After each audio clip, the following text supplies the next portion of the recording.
No, that's not a good start. May I have your attention, please? My name is Francesco Buscemi. I'm an historian, and I have a story to tell. Do you think this is a good introduction? Do you think this is the best way to capture and hold the attention? Yeah, the attention of an audience. Also, should I speak in German? If this speech had a German title, it would be something like Fantastische Rede und wo sie zu finden sind. Leider, the answer to this question would be not here, not now.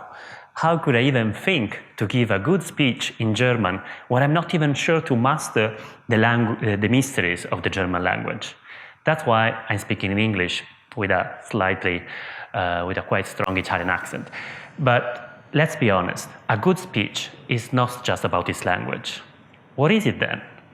Today, it's almost a cliché to say that politics became a spectacle. After all, we are all used to see politicians using social media platforms to share their content with an emotional twist or using a personal tone.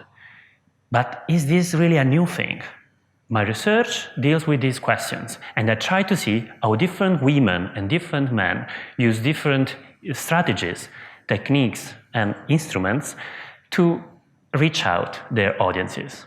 It's a story that starts the way we know it in the 18th century, when public speakers realized that if they wanted to really engage their audience, they needed a new standard for rhetoric. They needed to emotionalize their speeches. It was just more effective.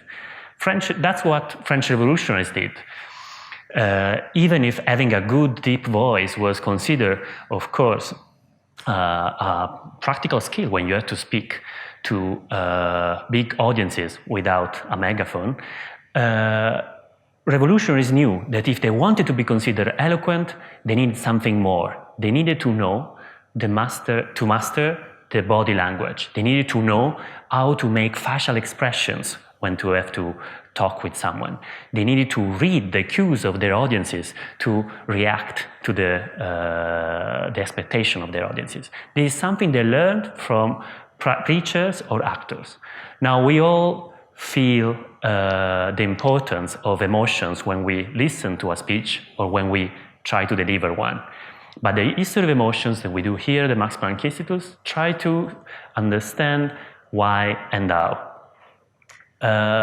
My research didn't teach me how to give a fantastic speech, as you can see from my goofy moves. But if I manage to raise your consciousness on the importance of emotions in modern political communication, then embarrassing myself was probably worth it. Thank you.